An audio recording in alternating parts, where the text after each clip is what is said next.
I'm Jim Check. You're watching Now Media. With me, Harman Bhangu, Conservative MLA for Langley Abbotsford. Really driving the bus on this BC Ferry decision. Right now, you guys are calling for David Eby, the Premier, to rescind that BC Ferry decision. Yeah, and it's not just us actually. Pierre Poilievre has actually called now to rescind the $1 billion loan that Mark Carney and the federal Liberals have given the BC Ferries. Yeah, I interviewed Dan Albus just recently as well, the MP, the local MP here. And he said he was going to try to get it to committee and see if he could get one Liberal and one Bloc to vote and make sure that they get an inquiry. And they did do that. So there is going to be a federal inquiry into this because David Eby said the Fed should mind their own business. And apparently it is their business when they've doled out $1 billion in a low interest loan to the for this BC Ferry decision. Yeah, it's interesting how David Eby takes that position then, but every other time it's completely different.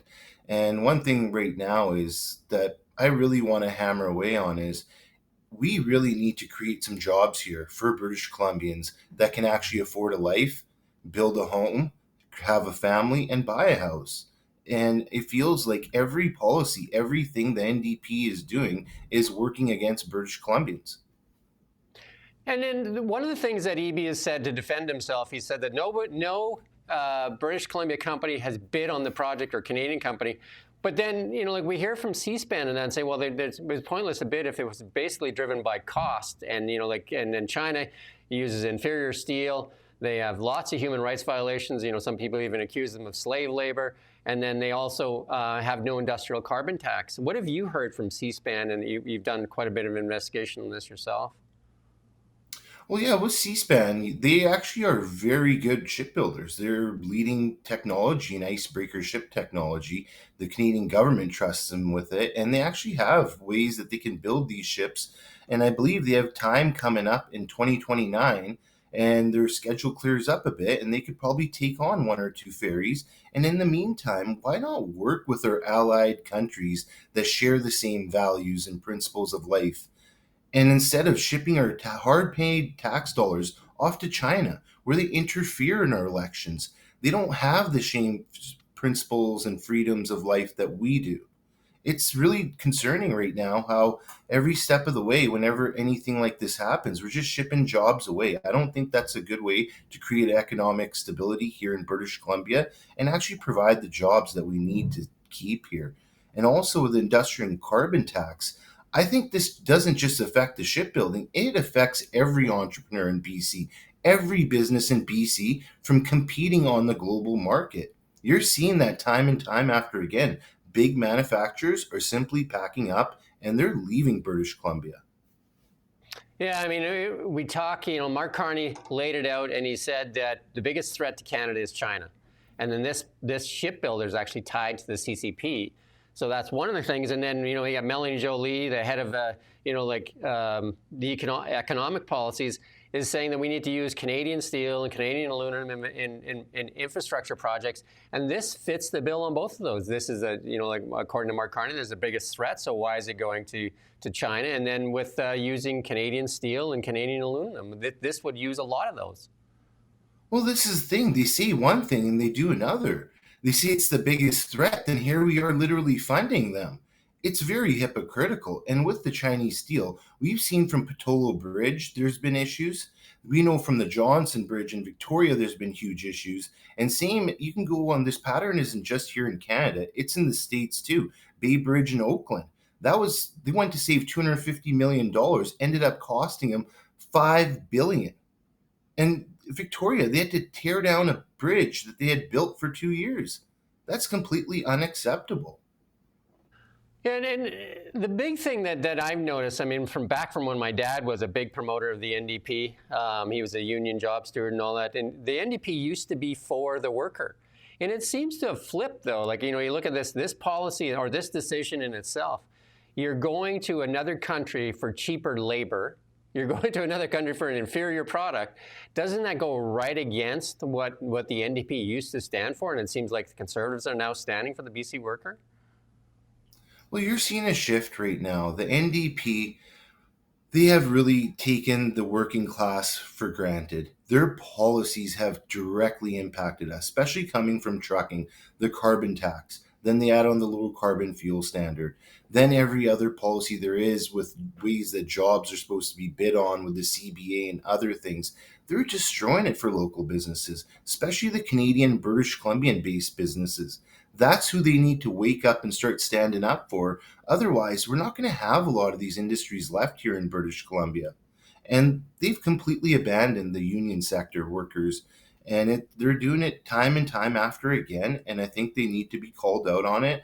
And you're seeing a lot of unions stand up and take a stand against them with this right now.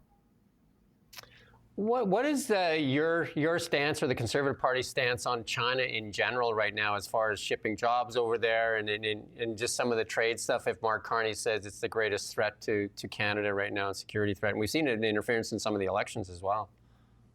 Right now, they're tariffing our hardworking farmers and fishermen. They're having to raise prices by 50% on British Columbians and Canadians. And here we are sending our hard earned tax dollars to them so they have an economic revenue generated from it, which is literally going to undermine our way of life. This is completely absurd. They kept on saying elbows up, elbows up. Right now, their elbows are up, but their head is in the sand. You said Pierre Poilievre just came out with a statement. What do you want to see from the federal government on this right now? What would you like to see?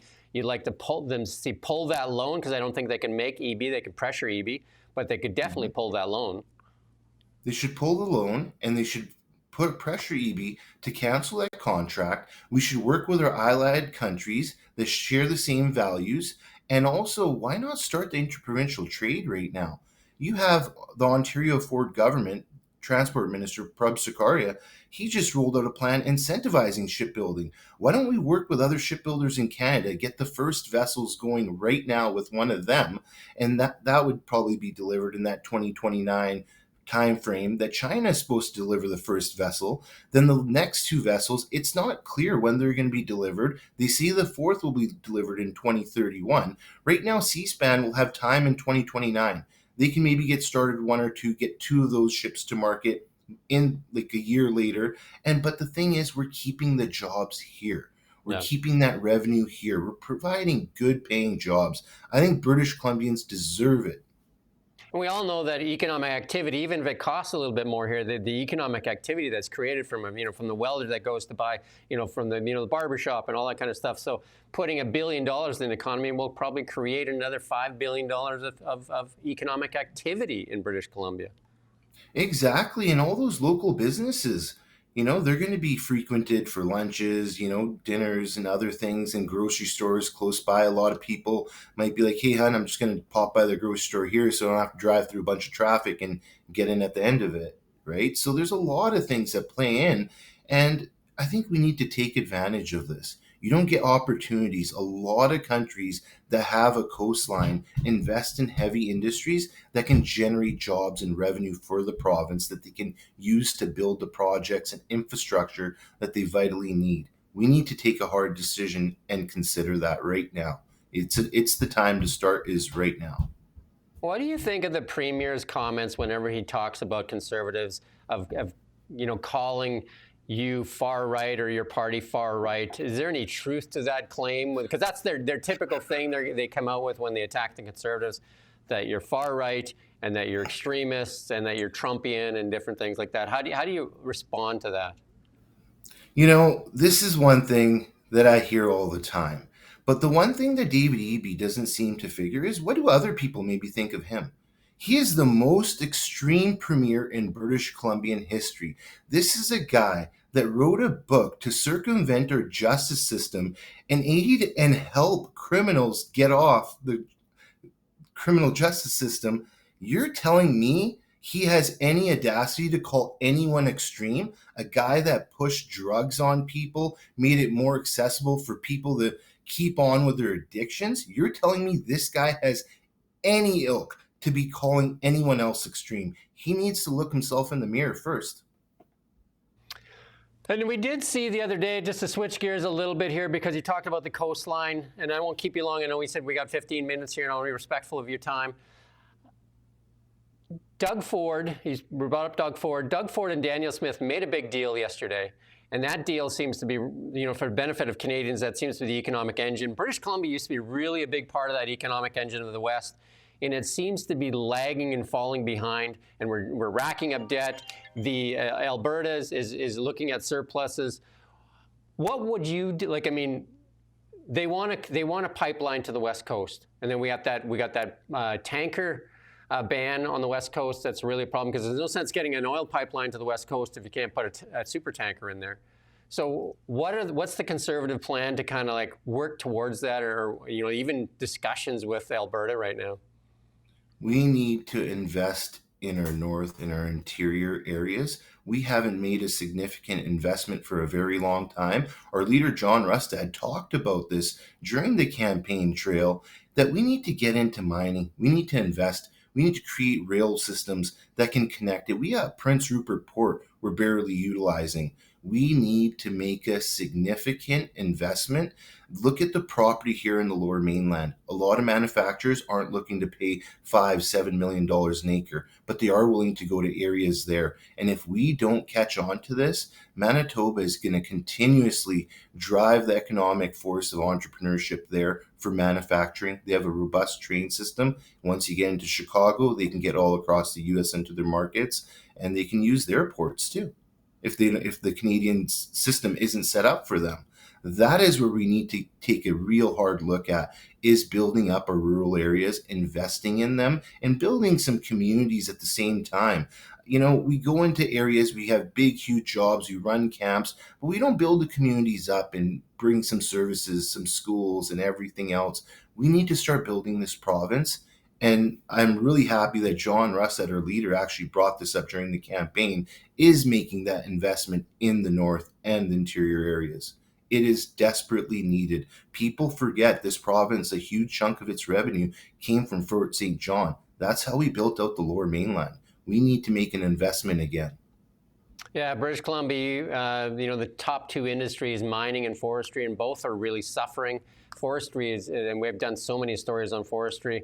I won't get into too much today because we're all under this NDP government too, right? Look at the LNG. We had a chance to get it to the global market and set the tone for the global price. We missed out now. Japan said it. We have different regulations, different processes, different worker rates we have to go through, and it makes it harder for us. We could have been the leading ones to the world on that. We cannot miss that opportunity on our critical minerals and mines that we have right here in British Columbia. Well, that's been 15 minutes. I do thank you for your time. Very, very appreciative of that, and we'd love to have you back on. And I commend you and your work. And I know I had Renee on. We do be on the ballot every week, and she says you're one of the champions in the Conservative Party right now. And she mentioned also Eleanor Sturko for sticking on that other file in the drug crisis that we have here in British Columbia, and this BC Ferry one. What do you think the chances are of I'll close with, what do you think the chances are of the province pulling back that BC Ferry deal right now? I'm thinking they are going to have to take a hard look at it. I think British Columbians are really upset. And more than that, all of Canada is looking at British Columbia to see what move they make, the decision that they're going to make. It's going to set the tone for a lot of people in this country that feel, do we have a chance to live here? Do we have a chance to have a family, raise some kids, buy a home? It's going to be a really hard look. And I want to thank you for having me on, and the listeners for tuning in. I really appreciate you taking the time. All right, thank you, Harman, and good luck out there. And we'll see you next time we have you on. And we do thank you for watching Now Media. Pleasure. We don't just report the news. We live here too. We're your neighbors, bringing you stories that matter to all of us.